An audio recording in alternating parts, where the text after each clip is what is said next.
oleh perpustakaan dan prodi ya, program studi yang ada di Tazkiyah. Alhamdulillah, syukur kepada Allah kita diberikan kesehatan, masih bisa bertatap muka walaupun melalui online dan mengkaji ya ilmu Allah pada hari ini. Salawat dan salam tidak lupa kita panjatkan kepada junjungan kita Nabi besar Muhammad sallallahu alaihi wasallam ya, yang telah membawa kita ya kepada cahaya keislaman yang di dalamnya berisi panduan-panduan kehidupan kita di dunia untuk menuju akhirat nanti. Salah satunya juga adalah tentang bagaimana ya kita bisa menghadapi wabah yang terjadi. Nah, banyak sekali hadis ya Rasulullah SAW yang menjelaskan tentang ini dan dirujuk ya ketika terjadinya penyebaran COVID-19 ya di seluruh dunia.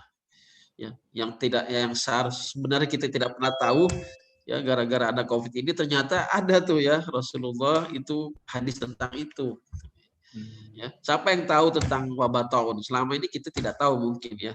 Tapi setelah terjadi ini kita tahu bahwa pernah ada dalam sejarah Islam itu pandemik ya yang terjadi di masa pemerintahan Khalifah Umar bin Khattab misalnya, yaitu wabah taun dan terus menyebar sampai hingga kini ya pandemik yang ada. Terima kasih ya kepada rekan saya ini ya. Nanti beliau juga akan banyak berbicara ya, Ustadz Nasir ya, dan para hadirin sekalian, hadirin wal hadirat ya. Ya latar belakang penulisan kitab pandemik ini gitu ya. Ya kebetulan kami bertiga ini adalah penulis gitu ya. Tapi saya lahir bukan sebagai penulis ya. Pak Esensia sebenarnya tidak bukan seorang penulis. Berbeda dengan Ustadz Nasir mungkin dengan Ustadz Wahid ya. Ustadz Nasir di pondok itu sudah ikut klub penulisan ya, karya ilmiah ya.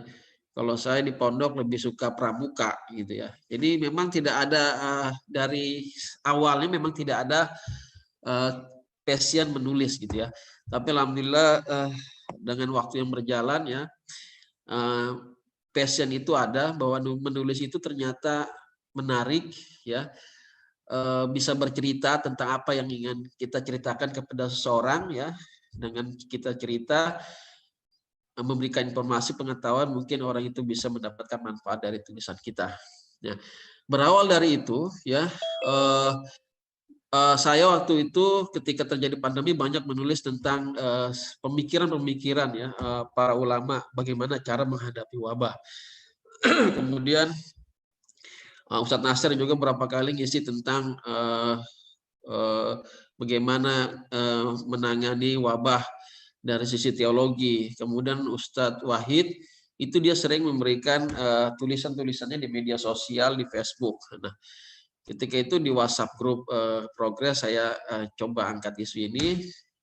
Bagaimana kalau kita jadikan buku gitu ya. Karena tulisan-tulisannya sudah ada, ya tinggal diedit dan bersama-sama menjadi sebuah buku. Pertamanya sih berdua gitu ya, saya White, karena memang tulisannya sudah ada. Kalau Ustadz Nasir waktu itu hanya dalam YouTube saja, tapi itu tidak berlangsung lama ya, karena memang passion beliau sudah menulis, seorang penulis. Jadi ketika diajak, ya beliau gampang aja dan alhamdulillah ya cepat gitu ya terselesaikan ya. Alhamdulillah dengan passion ini itu tidak berlangsung lama ya, kemudian buku ini selesai ya, ada beberapa ini kemudian tim ya, ini makanya tim, pentingnya sebuah tim ya. Timnya sama-sama punya visi, passionnya sama ya. Kemudian kami ini alhamdulillah ya semuanya berlatar belakang santri ya, dan juga alumni Tazkiyah yang mengerti tentang ekonomi Islam ya, sehingga tidak banyak perdebatan ya di antara perdebatan di dalam tulisan. Biasanya kalau kita tim gitu ya, kadang ada saja konflik dan perdebatan yang muncul ya di dalamnya ya, tapi tidak begitu terlihat, bahkan berjalan dengan lancar. Setelah selesai ya, alhamdulillah saya yang mengedit ini dan sedikit menambahkan beberapa ini karena memang ada batasan ya yang dipersyaratkan oleh Tasca Publishing agar buku ini bisa terbit ya, batasan halaman. Ya, sehingga alhamdulillah jadi ada beberapa penambahan lagi ya. Saya minta beberapa tambahan penulisan dari Ustadz Nasir ya dan sebagainya dan tambahan dari saya juga. Nah, kemudian kita publish. Jadi begitu latar belakangnya. Jadi latar belakangnya adalah keinginan bersama ya. Kita ingin menceritakan gitu ya. Ingin menceritakan wabah pandemik COVID-19 ini yang terjadi saat ini. Ya, karena sebelumnya sudah ada juga kitab-kitab yang bercerita tentang ini. Nah, kita ingin menceritakan ya, sehingga harapannya buku ini bisa menjadi sejarah di tahun-tahun yang akan datang. Buku ini menjadi pegangan dulu ya, mungkin anak saya nanti gitu ya, ketika sudah besar bercerita dulu di tahun 2019 itu ada COVID-19 ya. Ini dibaca misalnya di tahun 2030 ya. Ini loh ceritanya ada di dalam buku ini ya, yang ditulis oleh saya, Ustaz Nasir dan Wahid Fazil. Jadi bisa menjadi sebuah sejarah ya yang tidak hanya dikenang ya, tapi menjadi pelajaran ya bagi keturunan ya kita di masa akan datang agar ketika ada pandemi itu bisa mempersiapkan, ya, tidak kaget lagi. Jadi itu akhirnya alhamdulillah bisa terbit buku ini. Mungkin ada tambahan dari Ustaz Nasir tentang latar belakang ya. Itu perspektif saya gitu ya. Kenapa coba beliau tiba-tiba saya ajak mau gitu. Silakan, Syekh Nasir mungkin bisa menambahkan. Ya, kalau saya sebenarnya menulis itu bukan passion sebenarnya Pak Nuriza. Saya itu tuntutan karena saya itu, jujur dia jujur. Saya dari pesantren itu juga kenapa memilih jalan menulis karena saya yakin ilmu yang bermanfaat itu salah satu caranya adalah lewat tulisan. Jadi saya memaksakan diri untuk ikut aktif dalam kegiatan menulis. Alhamdulillah skill terbangun ya. Skill cuman kemauan memang kadang kita harus ada desakan dari dalam, kadang perlu desakan dari luar. Itu ada keinginan apa ya? Di tawaran dari Pak Nurizal untuk membukukan.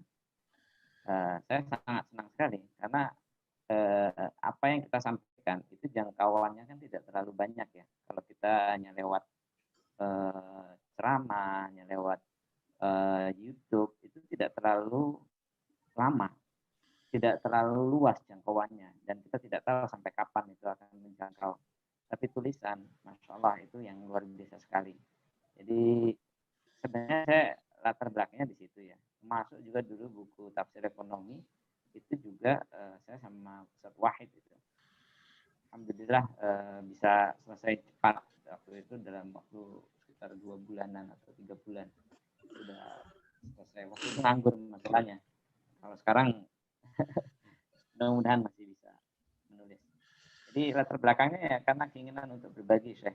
Tidak sekedar hanya di video, tidak hanya sekedar dalam bersuara, tapi juga dalam tulisan. Ya.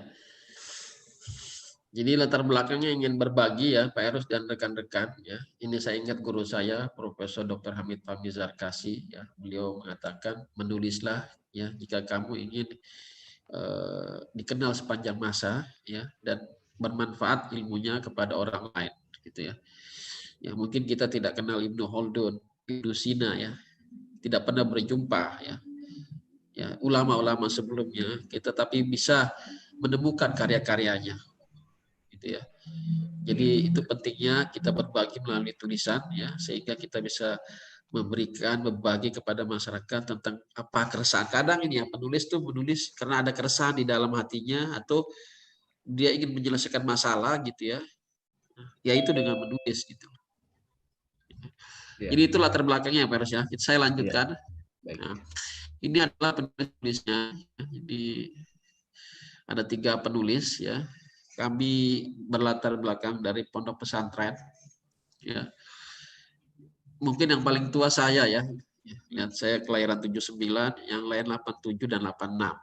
Jadi umurnya sangat jauh sekali. tapi tampang kayaknya sama gitu ya.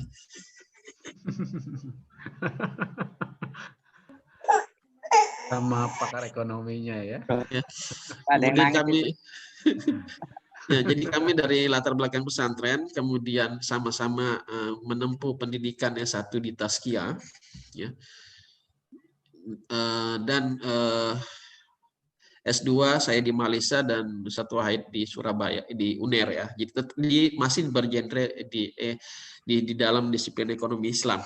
Tapi mungkin lingkup kajiannya ya atau bidang yang digelutinya agak berbeda. Tadi Ustadz Nasir sudah menyampaikan saya lebih tertarik di sejarah pemikiran ya, sehingga tulisan-tulisan saya lebih banyak berbicara tentang sejarah dan pemikiran ya, tokoh-tokoh ulama-ulama Islam tentang ekonomi dan keuangan Islam. Ya. Ustadz Nasir saya lihat agak ke tafsir ya, tapi tidak tafsir juga sih, banyak juga tulisan-tulisan yang lain ya. Nanti dalam ini juga beliau berbicara tentang ada beberapa ayat ya. Tafsir ya, tafsir ekonomi ya. Kemudian juga ada fikih ya.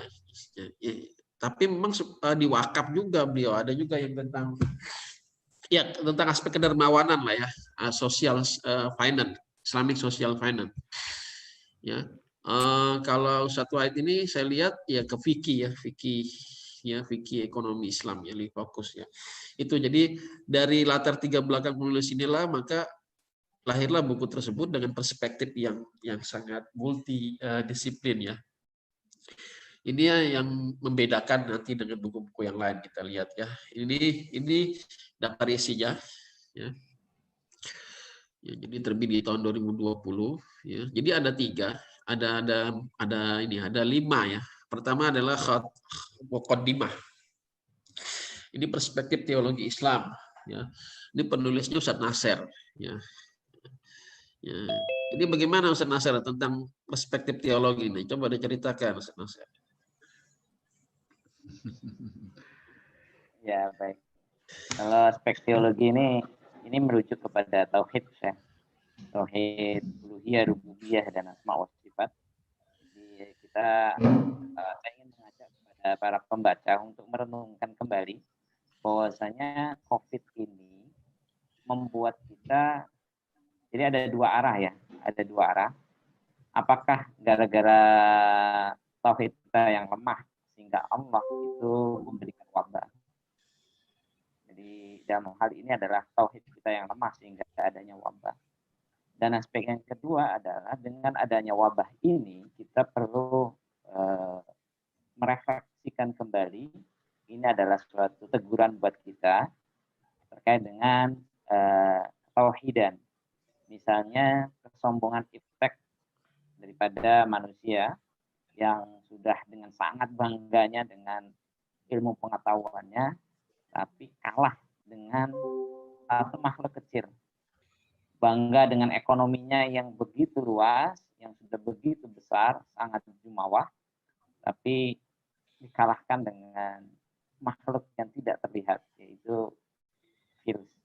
Dan ini tentunya adalah suatu teguran buat kita. Jadi ini yang saya ingin coba sampaikan di dalam artikel yang singkat ini terkait dengan bahwasanya wabah dan tauhid ini bisa jadi wabah itu turun karena ketauhidan kita yang lemah, atau dengan adanya wabah ini kita harus memperkuat tauhid kita.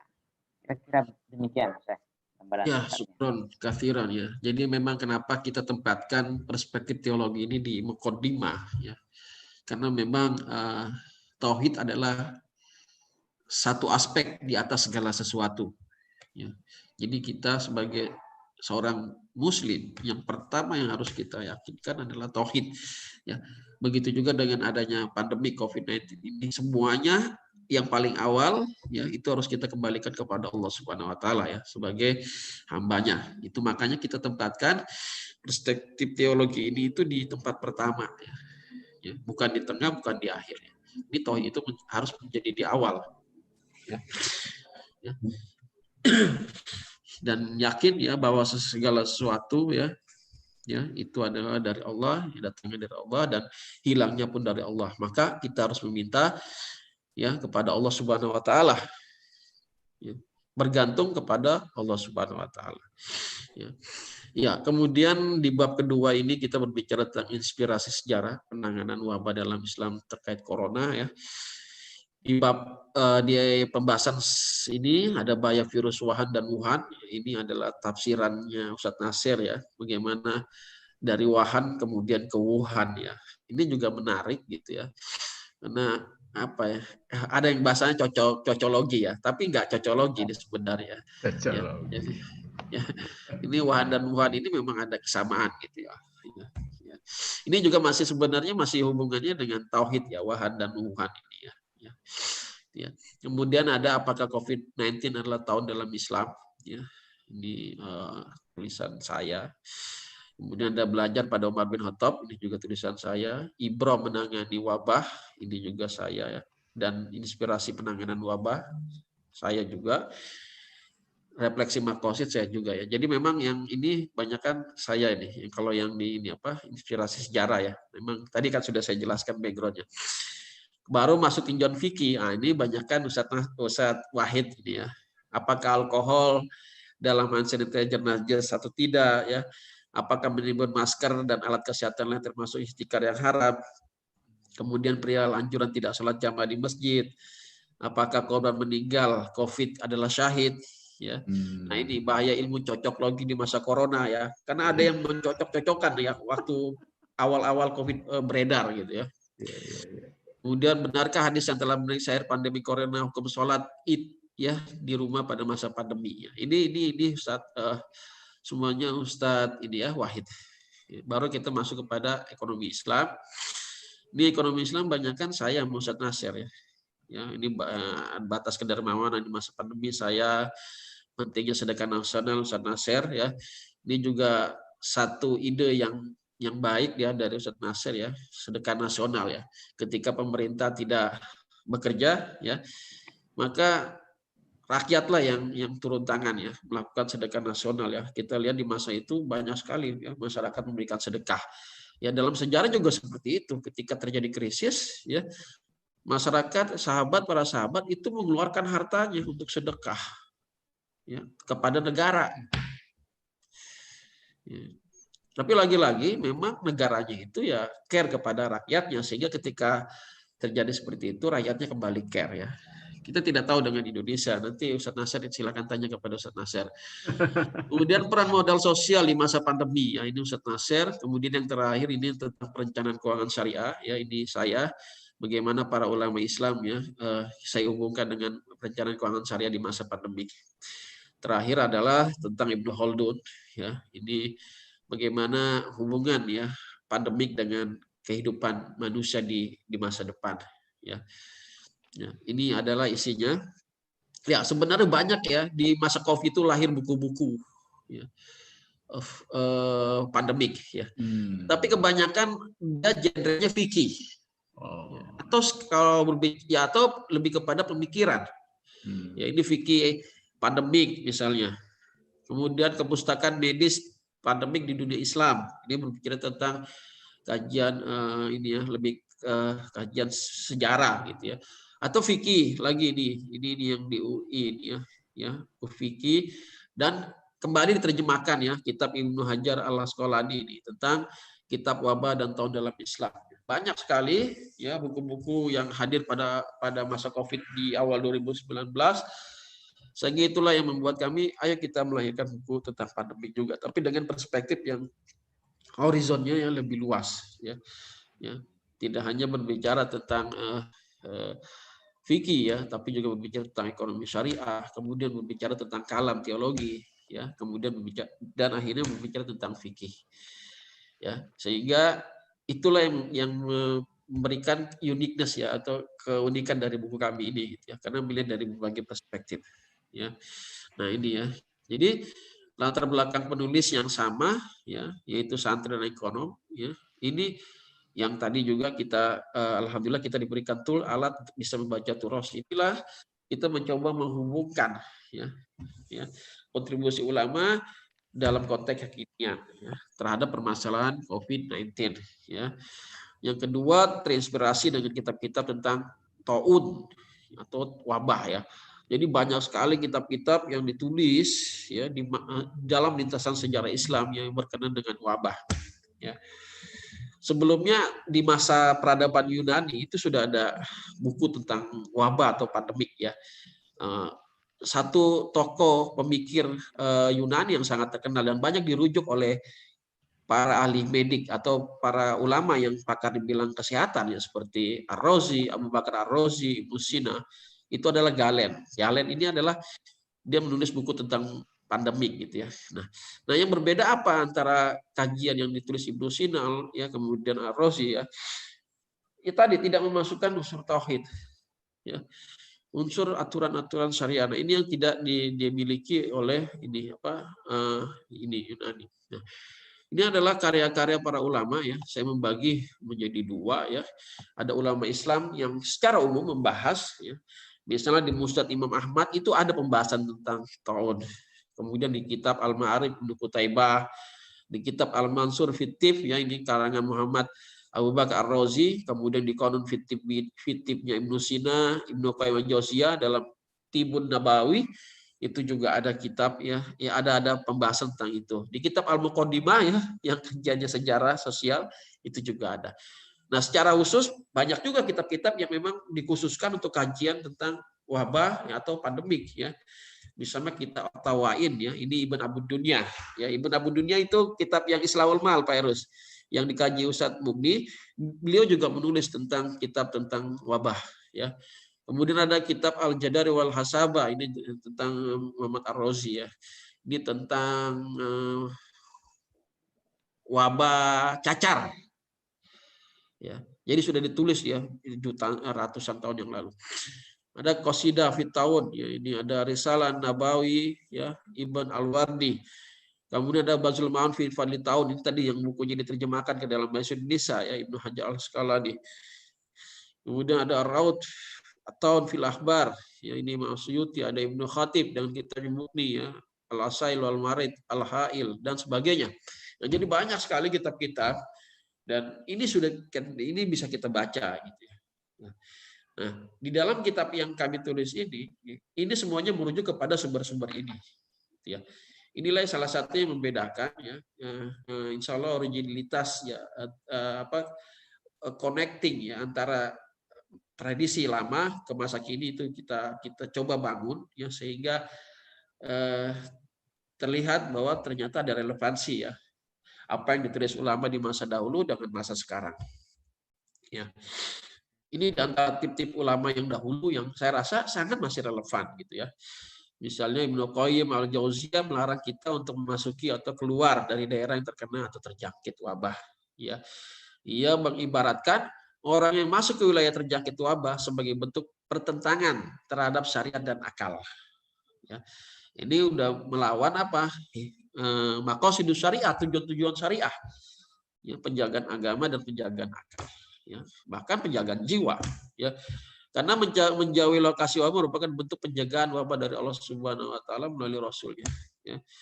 Nah, ini Al-Jauziyah memiliki dua pemahaman tentang ini ya, tentang hadis Rasulullah yang diambil Umar akhirnya tidak masuk ke amwas ya.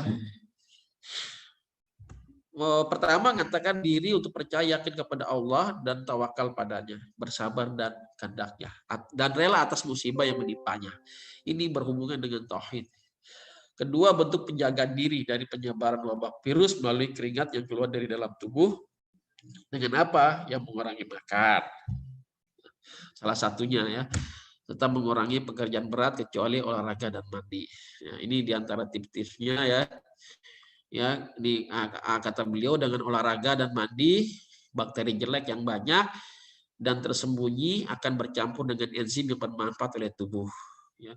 Bagi yang terjangkit wabah atau virus diharapkan untuk tenang. Ya. Jangan gusar, risau gitu ya, pesimis ya, malah itu akan menurunkan imunitas. Ya. Jadi kata Ibnu Jauziyah, relax. Ya. Serta menghentikan beragam gerakan berat dan merugikan ya. Jadi ya yang ringan-ringan aja gitu ya. Karena itu Al-Jauziyah tidak menyarankan untuk berpergian keluar rumah dari daerah terjangkit wabah yang beresiko membahayakan diri dan orang lain. Ya. lebih amannya tetap di rumah, stay at home ya. Kalau memang terpaksa ya sekali atau 2 kali, jangan sampai keseringan ya. Karena kita tidak tahu wabah itu ada di mana ya. Ya, ini nasihatnya ya. Nasihat yang lain, 5 nasihat menghadapi wabah atau pandemi. Menjauhi sebab-sebab penularan. Ya, melakukan isolasi, menjaga kesehatan yang merupakan esensi kehidupan di dunia dan akhirat. Ya, jaga kesehatan. Ya, Islam ini sangat concern terhadap kesehatan, makanya kita disuruh menjaga kebersihan dan sebagainya. Tidak menghirup udara yang telah busuk dan rusak agar tidak merasa sakit, maka bentuknya seperti ya kita pakai masker. Tidak berdekatan dengan orang yang menderita penyakit itu untuk menghindari penularannya, maka adanya social distancing, melindungi jiwa dan pikiran seperti ramalan buruk, maka harus positive thinking. Ini semua sangat relevan gitu ya dengan keadaan sekarang. Ini ditulis ya sekitar 1000 tahun yang lalu oleh ulama-ulama kita gitu ya. Still relevan. Bahasanya aja yang berbeda ya. Isolasi, ya, taking care of health, face mask, social distancing, positive thinking. Nasihat yang lain misalnya dari Abu Bakar Muhammad Ar-Razi ya, salah satu guru inspirasi Ibnu Sina tentang kedokteran ya. Beliau menjelaskan yang di dalam kitabnya Kitab Al-Mansur fi Tib di bab 4 ya, Razi mengatakan transportasi umum harus dihentikan. Ya. Dan orang-orang tidak boleh berkumpul di tempat keramaian selama wabah itu masih menyebar. Ya. Ia juga menganjurkan untuk meninggalkan daerah yang terjangkit wabah, rumah, kemah-kemah militer harus berada di lokasi yang tinggi, di atas arah angin. Ya. Pasien yang berwabah busuk atau terjangkit cacat bopeng, smallpox ya, atau campak dan demam yang berkecuali harus dijauhi. Ya, jadi yang terkena wabah harus dijauhi. Ya. Lainnya adalah pengasapan dengan barus. Nah, barus ini kalau dalam sejarah Islam ya, kenapa menyebarnya Islam ke Nusantara ya? Karena pedagang-pedagang Islam itu mau beli barus. Barus itu ada di Sumatera Utara. Ya, ya. Jadi pengasapan dengan barus ya, atau material lainnya untuk menjaga tubuh jasad dari kematian sehingga menjaga terhadap virus yang menular. Ya, jadi penyemprotan apa namanya disinfeksi apa namanya itu ya dalam kesehatan gitu ya. Nasihat yang lain dalam kitabnya Al-Jadari wal Hasabah, ini tentang kitab cacar ya. Ya, di musim untuk menghadapi penyakit yang terinfeksi cacar dan campak di musim hujan sebaiknya jangan memakan buah-buahan sesering mungkin, khususnya seperti apel, anggur, buah-buahan delima, air soy, dan ini sebagai bentuk pencegahan. Nah, di masa COVID-19 ini mungkin ya kita harus juga menghindari makanan-makanan ya yang sebelum kita punya penyakit gitu ya, bisa menyebabkan kita lebih drop ya, karena virus gampang masuk gitu. Ya, jadi memilah makanan yang tetap menjaga kesehatan kita. Ya. Ibnu Khaldun, menurut pendapat Ibnu Khaldun, perlunya ruang terbuka dan gurun yang tak berair di antara bangunan-bangunan. Ya. Beliau di sini menjelaskan di konteks masa depan, gitu ya, atau tata kota, ya. Ya. Maka perlu ada ruang-ruang hijau di dalam kota, ya. Sehingga ketika ada virus itu dia bisa melewati dengan baik, ya. Dia tidak bertempat di satu titik. Kalau banyak gedung-gedung, ya, itu malah yang akan menyebabkan virus itu lama hilangnya. Ya. Ini yang gambarkan kejadian di Maghrib. Ya. Ya. Maka angka kematian di kota-kota yang dipenuhi bangunan, gedung-gedung tinggi seperti di Mesir, di Masyriq, di Fes, di Maghrib, lebih banyak dibandingkan tempat lain. Ini orang yang terkena wabah penyakitnya. Coba dingin aja lah di desa sama kota, mana yang lebih banyak terkena COVID? Ya, udaranya masih fresh ya, wabah itu bisa lebih hilang gitu ya. Ini pesannya yang bisa kita ambil, maka ya sebagai pemimpin di masa akan datang ya, kita ketika membangun itu harus memperhatikan isu lingkungan, isu kesehatan. Jangan asal bangun yang penting menguntungkan ya buat pemilik modal dan sebagainya, tidak seperti itu. Karena yang kita berbicara adalah kelangsungan manusia. Ya. banyak teori tentang human sustainable development, ya, tapi tidak melihat itu ketika membangun peradaban, ya. Dan banyak ulama-ulama yang sangat berbekas ya dengan wabah ini, ya. Ibnu Khaldun ayahnya meninggal karena wabah. Kemudian Ibnu Hajar Asqalani anak perempuannya meninggal karena wabah, ya. Dan masih banyak lagi, dan ini berbekas ya di hati-hati kita gitu ya. Mungkin di kita ya juga seperti itu gitu ya. Ya, ada keluarga kita yang meninggal di masa wabah, ini berbekas bagi kita semuanya. Orang tua saya juga meninggal pas di bulan Ramadan di masa pandemik ya. Tapi alhamdulillah bukan karena pandemik. Tapi itu juga bisa berbekas gitu ya. Nah, ini yang kita harus antisipasi, tetap jaga kesehatan ya, sehingga kita bisa semuanya. Yang lainnya adalah ulasan ekonomi Islam menjadi satu kajian penting dalam buku ini. Aktivitas kedermawanan sosial atau bahasa kerennya Islamic Social Finance ini sangat penting.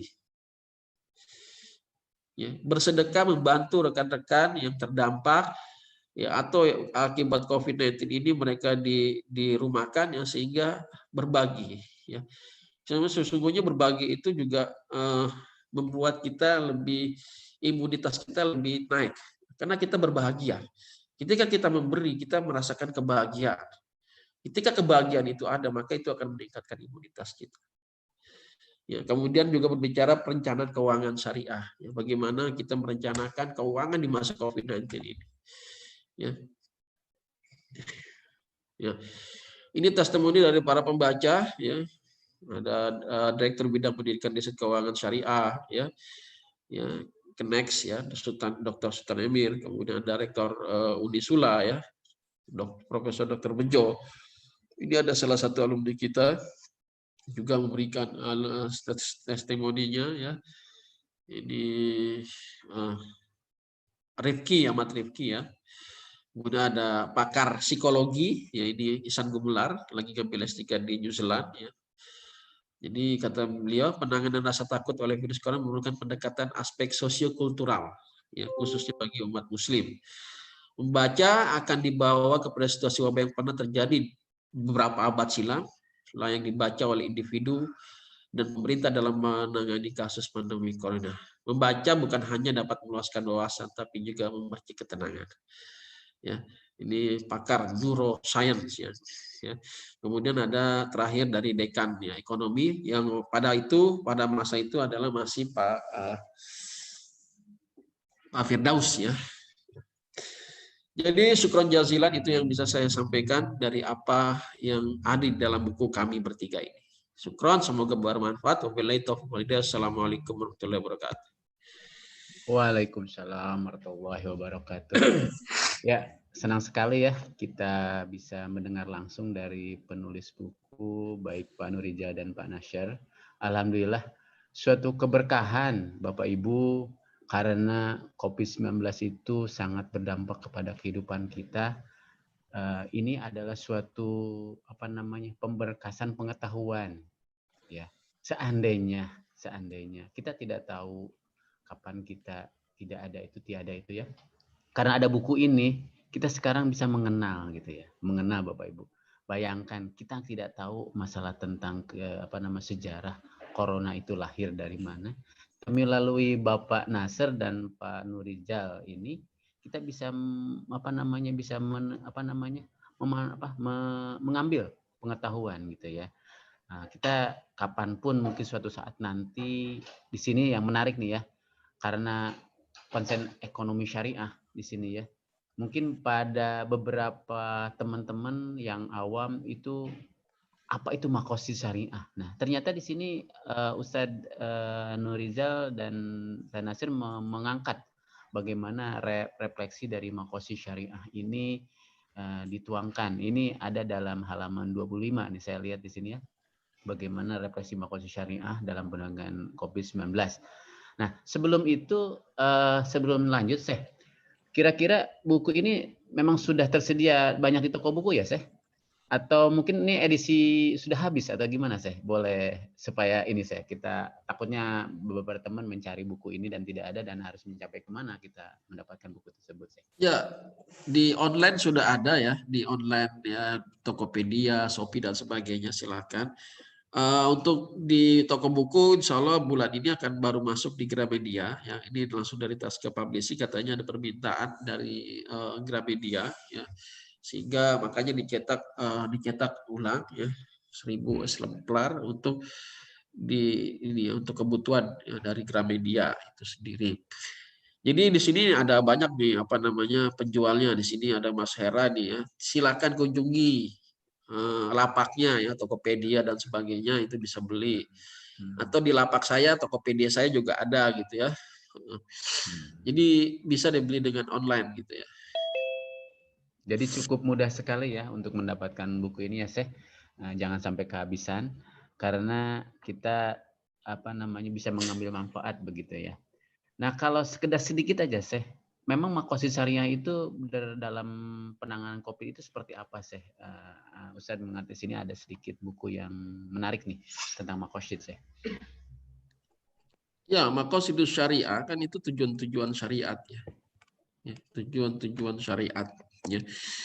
Ya, manusia sebagai mukallaf ya, orang yang dibubatkan hukum, maka dia harus menjalankan aturan-aturan syariat. Ya. Di dalam aturan-aturan syariat itu tidak hanya berbicara aspek ibadah, tapi juga berbicara aspek muamalah. Dan oleh ulama ya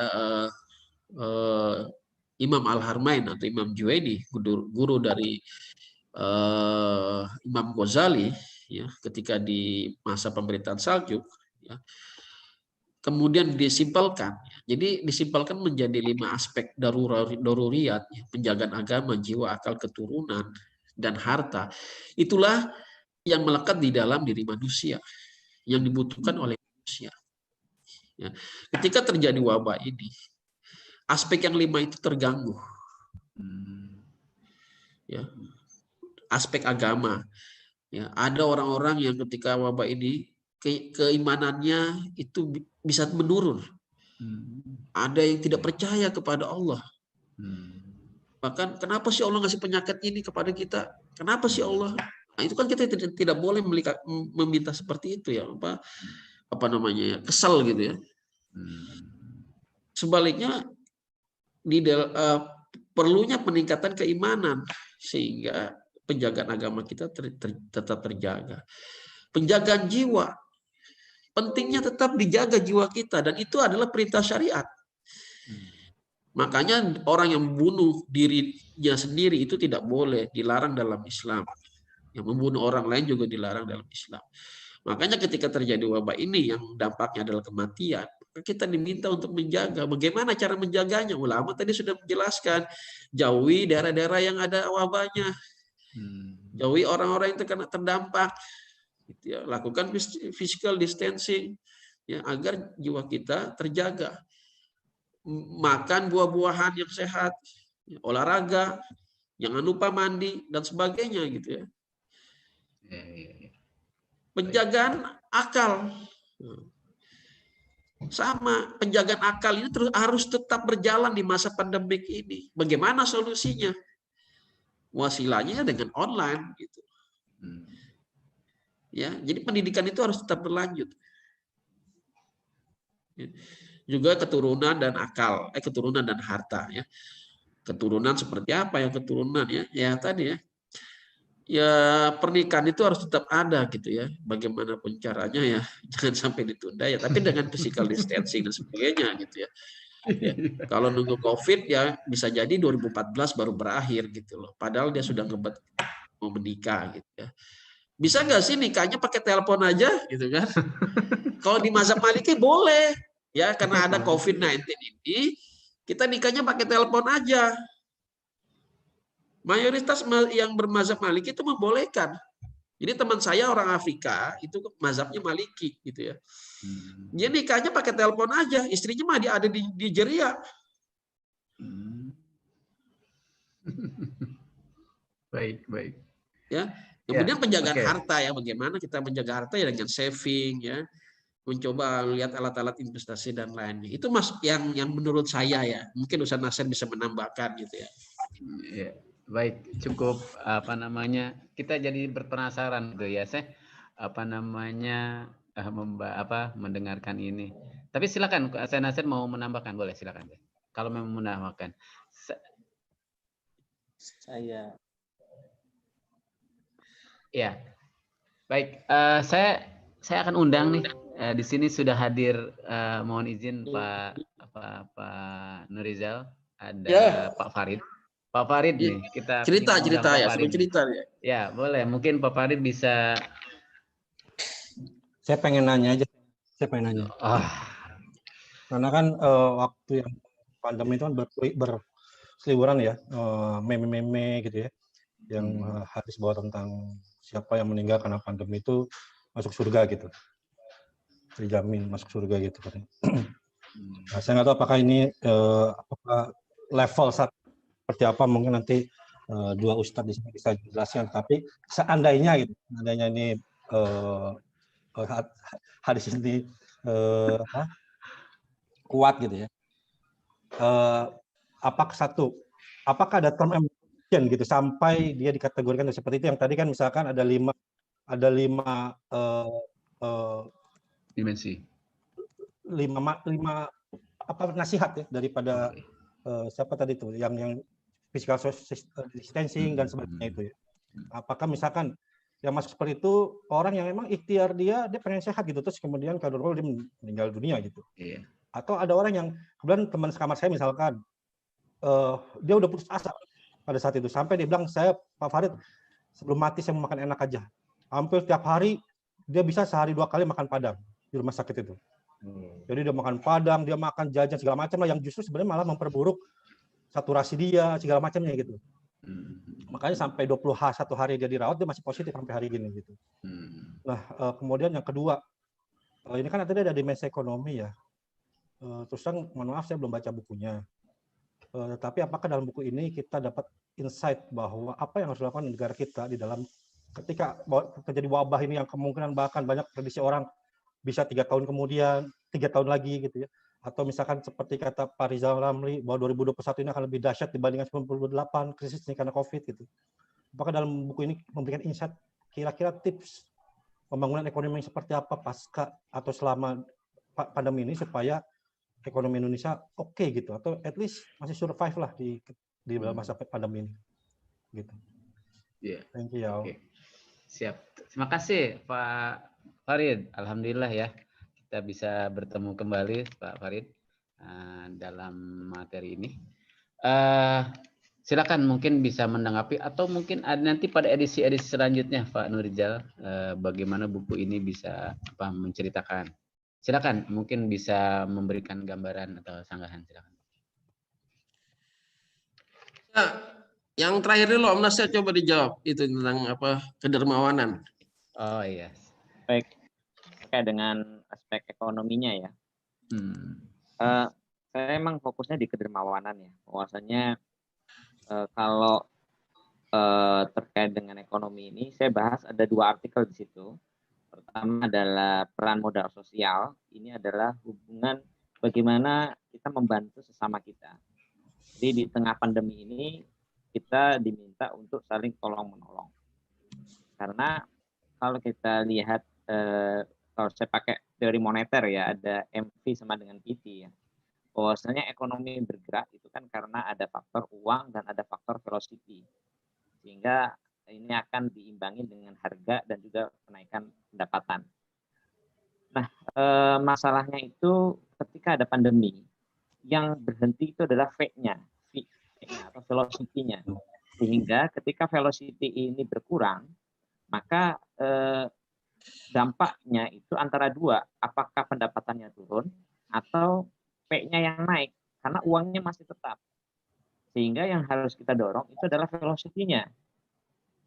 Kalau transaksional yang bersifat komersial itu berhenti, maka bagaimana supaya velocity-nya itu tetap dan bahkan bertambah, yaitu dengan melalui sedekah. Jadi itulah perputaran sedekah itu dapat insya Allah mengakibatkan penambahan pendapatan, atau setidaknya pendapatannya itu tidak berkurang. Itu dari aspek ekonomi, kemudian dari aspek negaranya, aspek divisi fiskal yang ada sekarang. Kita lihat bagaimana negara kita utangnya, masya Allah, berjibun ya, banyak banget. Entah siapa yang akan bayar, apakah kita atau anak kita atau mungkin cucu kita.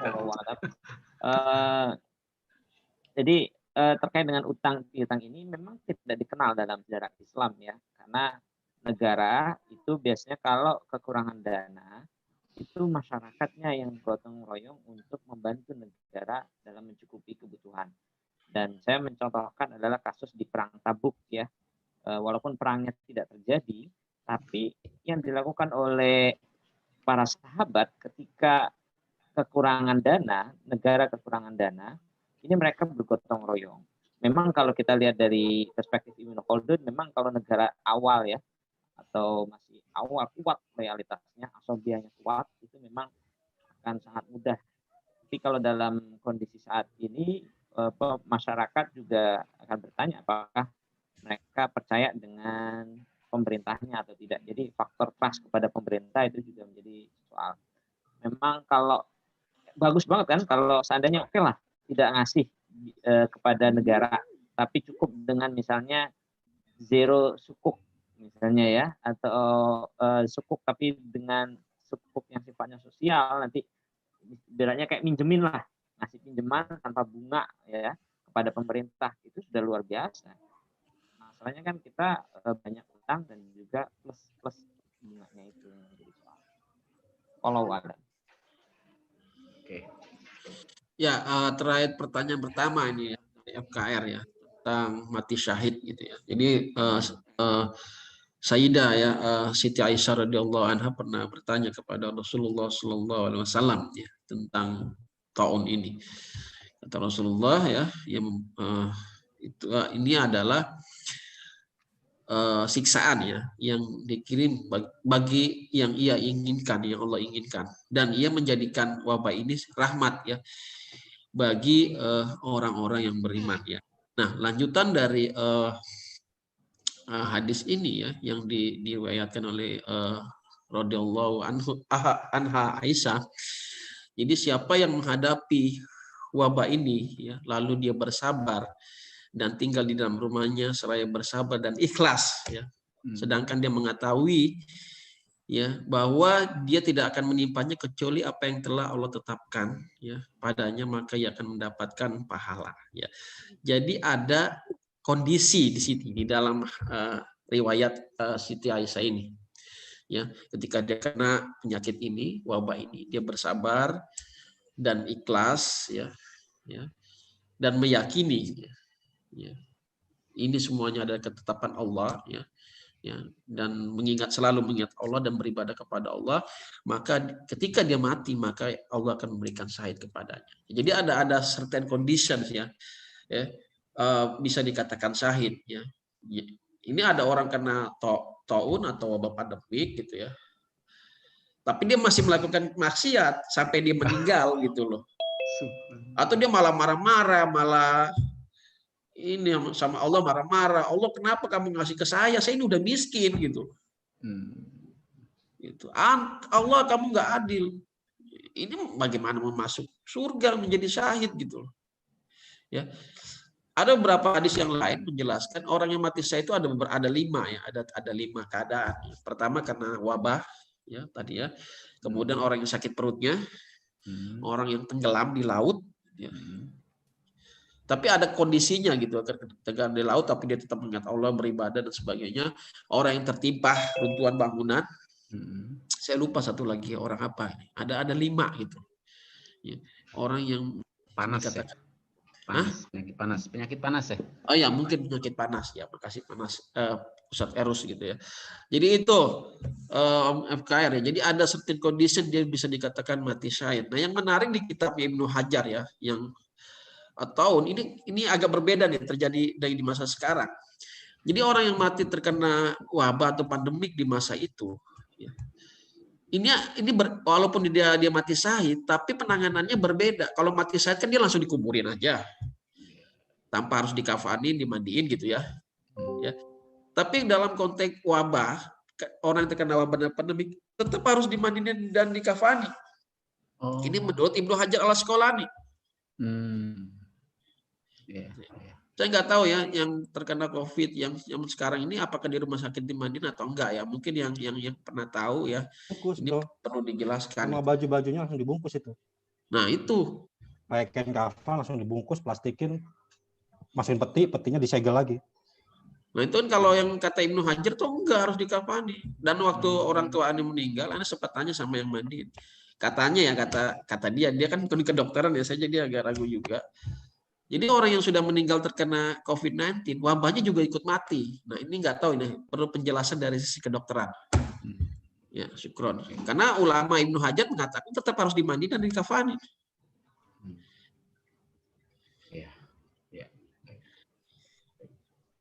Ya, cukup apa namanya? Pak Rusdi itu mau ngomong, Pak Rusdi.